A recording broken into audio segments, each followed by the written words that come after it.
dropped here again today. I was beginning to despair over the weekend that winter was over before it even began. However, it's gotten a little bit chilly again here today, but I'm well aware that over in the Northern Hemisphere, people are sweltering through a heat wave. So I thought I might do a video for my fellow hot weather sufferers. And this video is going to be for the women and the men, which I often get asked to do more men's fragrances in my videos. But even though I definitely feature a lot of florals because I am definitely going through a floral phase right now, I really do believe that a lot of the perfumes that I wear and talk about are very much unisex and can be worn by men or women. So it's not really something that I think about in terms of doing gendered perfume lists or gendered recommendations. However, for this one, I thought I would give you a bit of both. And yeah, let's just get into it. In case you hadn't already gathered by the title, this video contains my recommendations for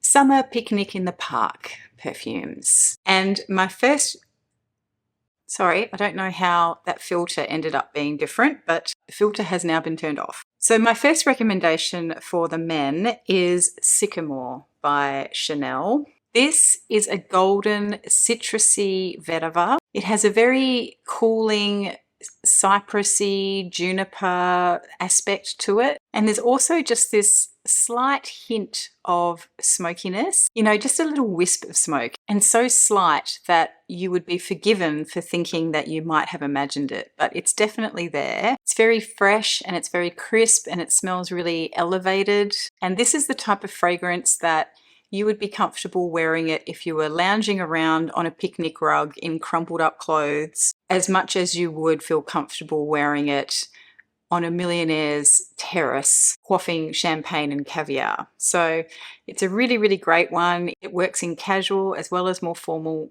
occasions, and it's really, really great for the hot weather. Next up is a perfume that Matt discovered and bought all on his own. He bought himself a replacement bottle of Veni by Histoire de Parfum because he'd used up the bottle that we had. And when he bought that bottle, they sent him some samples and one of them was this fragrance. And he liked this one so much that he went and bought this one without me even knowing. so I'm kind of proud of him, really. He really did choose well.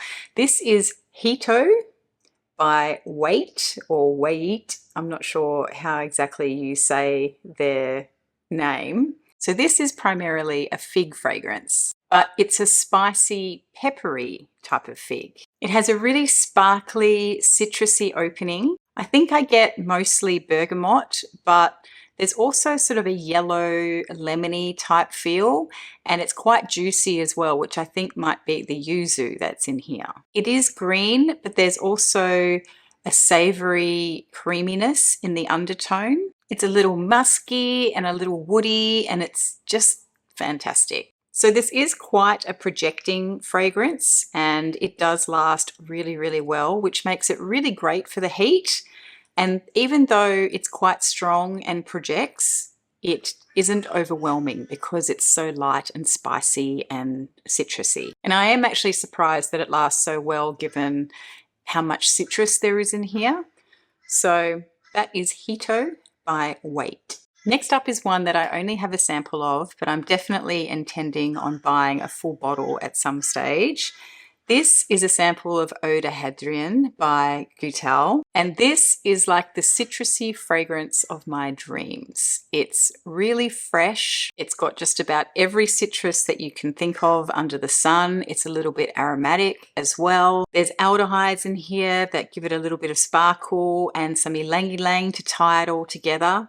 But it's just so refreshing, so bright, and such a happy fragrance as well. It really does remind me of squeezing citrus juices on a really, really hot summer day. And it's making my mouth water just sitting here smelling it. So that is Eau de Hadrian. You cannot go wrong with this in the hot weather. And I would say that even if you're not partial normally to citrusy notes in perfumery, maybe this is worth at least checking out because I don't find the citrus notes in here to be sharp or too brisk. They've got really soft edges. There's nothing that really feels sharp or acidic in this perfume. It just feels like a really natural citrus blend with some florals and some green notes in there. And if it's always been your dream to smell like a lemon tree from roots to leaves, then look no further.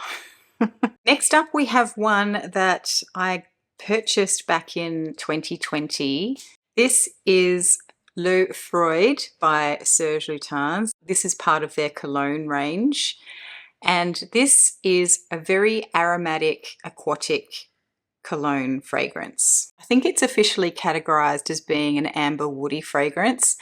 And there is some resinous tones in here. But to me, what I really get the most is like a salty, aquatic, aromatic, minty, I should say minty aromatic perfume that's quite zesty. There's a little bit of heat in here as well. I think there's pepper and ginger in here and some light woody tones. But for me, this is really about the mint, the aquatic, salty water, and maybe a bit of the ginger. And all of that other stuff is mostly sitting in the background.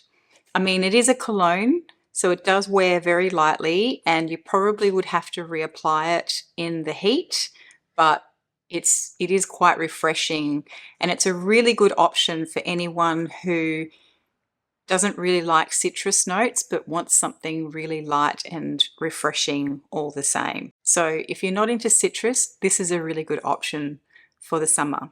And then finally, for the men's list, I have one that's a little bit different from the others I've talked about so far.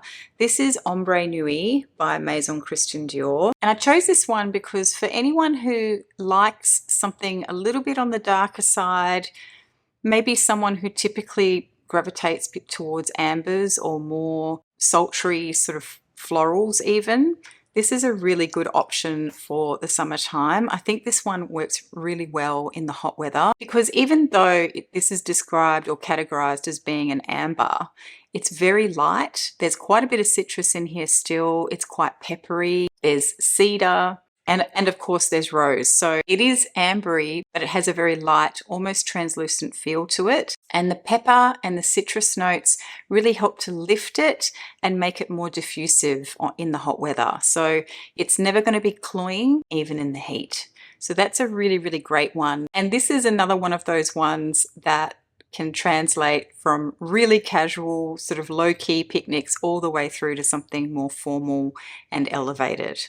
So that is Ambre Nuit by Maison Christian Dior. Now, before I get into the women's list, I have an Inbetweeny, which I think sits really squarely in the unisex category. So I didn't want to put it in either the men's or the women's list. I am talking about Serpentine by Comme des Garçons.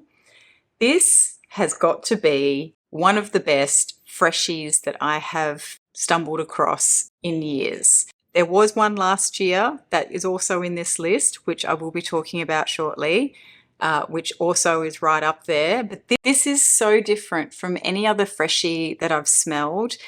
And what I really like about this is it has this very cooling aspect to it. But it's also kind of juicy without being too fruity, and it's also green without being too stringent. So it's one of those ones that I think if you're not into citruses, you'll like it. If you're not into green fragrances, you'll like it. If you're not into aquatics, like myself, you'll still like this, even though it is arguably all of those things. And I think maybe the secret to why this works so well is that it does have an aldehydic component to it.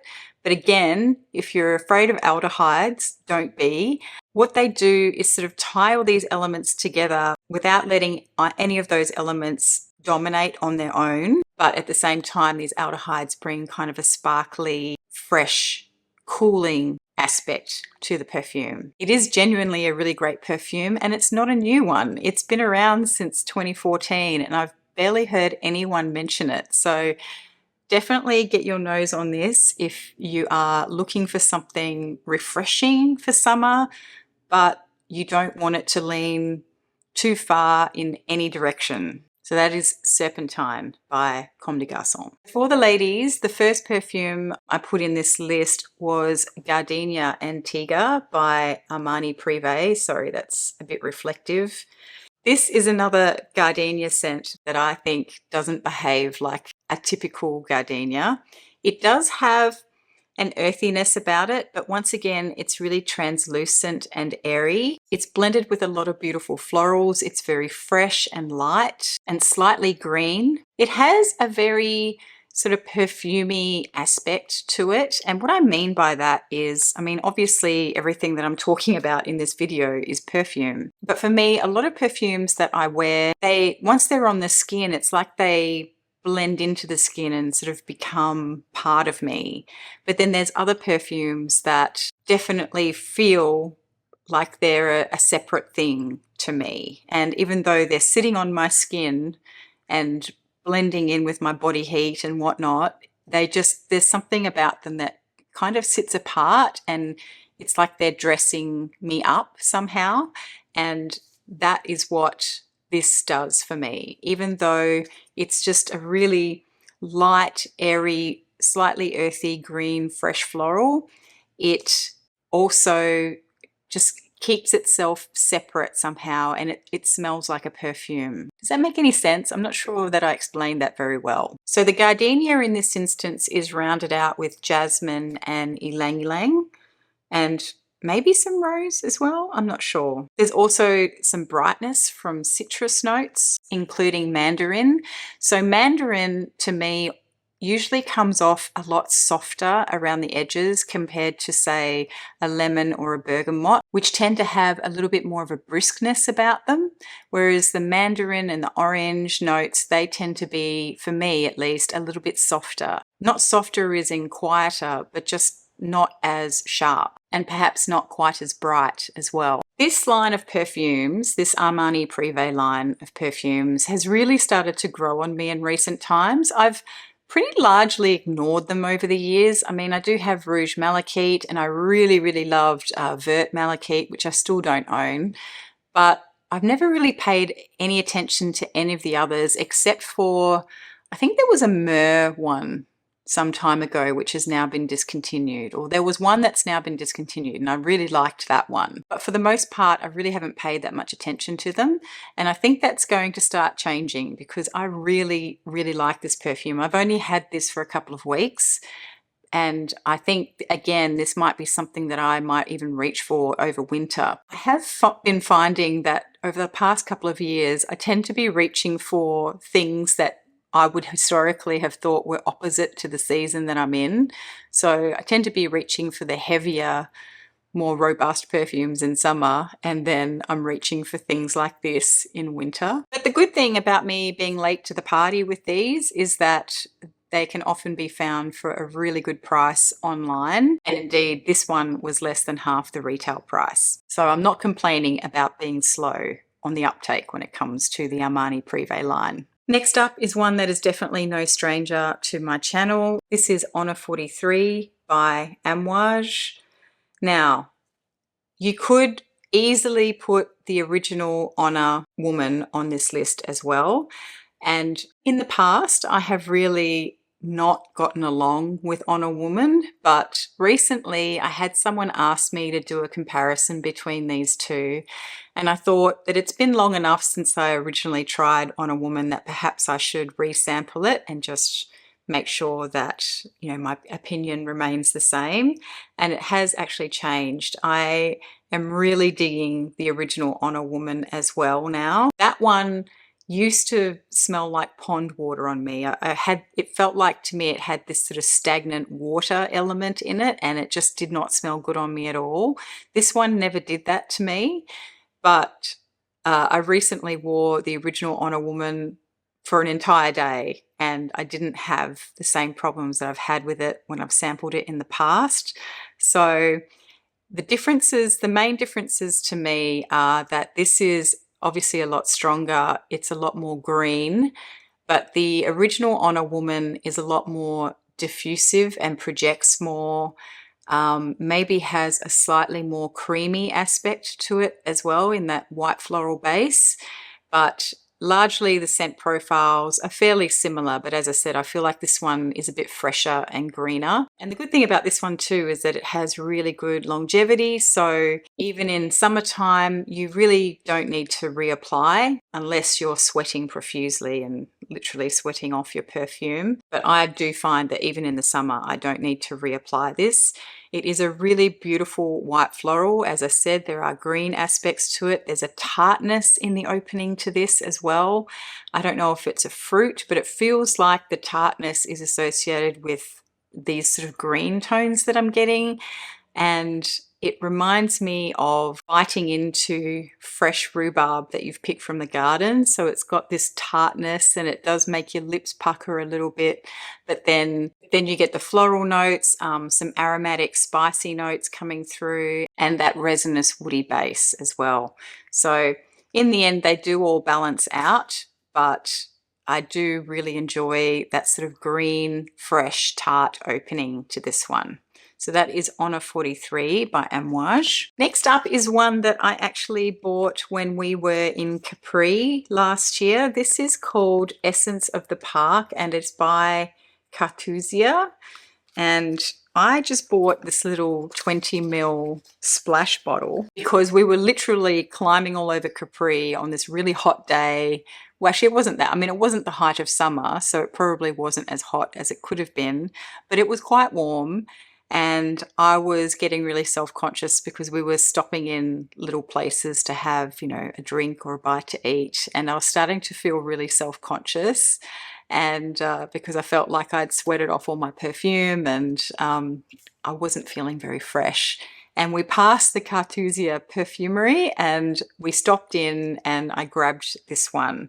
So this one, well, the name says it all. Essence of the Park. It's very green and very aromatic. And when I say aromatic, I mean really herbaceous, sort of green tones. I feel like I get some citrus as well, but I do get florals and there's sort of like this slight soapy floral undertone to it, but the florals aren't too soapy. They're still really fresh.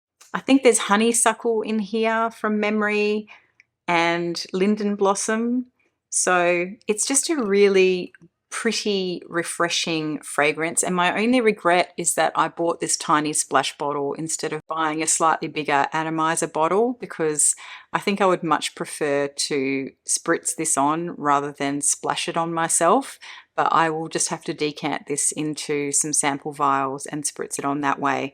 But it's a really great perfume. It doesn't last a hugely long time, at least not in my experience of it. But again, I was dabbing it on, not spritzing it on. But just be aware that, you know, if you're wearing it in the high heat, you probably will have to reapply if you're going to be out for several hours. But it is a really great perfume, and I don't think the price point is too bad either. So that is Essence of the Park by Cartusia. Next one is one that I alluded to earlier, in that it is probably one of the best fresh style perfumes that I've stumbled across in the last few years. This is Le Jardin de Monsieur Li by Hermes. So this is a slightly aquatic, fruity, citrus floral.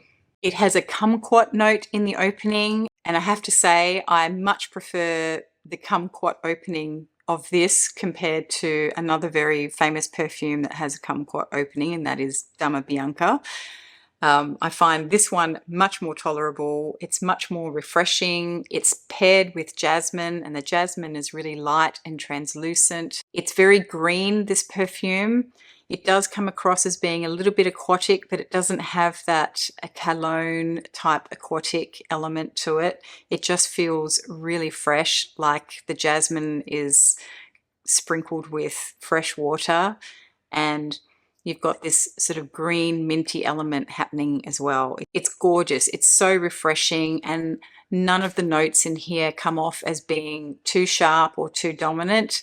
The fruity element in here just really complements all of the other notes really, really nicely and rounds them out. So yeah, really, really rate this perfume, and I haven't worn it that much, but I think partly in my head it's because I only bought this tiny little bottle and I was a little bit worried about running out. That is Le Jardin de Monsieur Li by Hermes. Next one on the list is Dioriviera by Maison Christian Dior.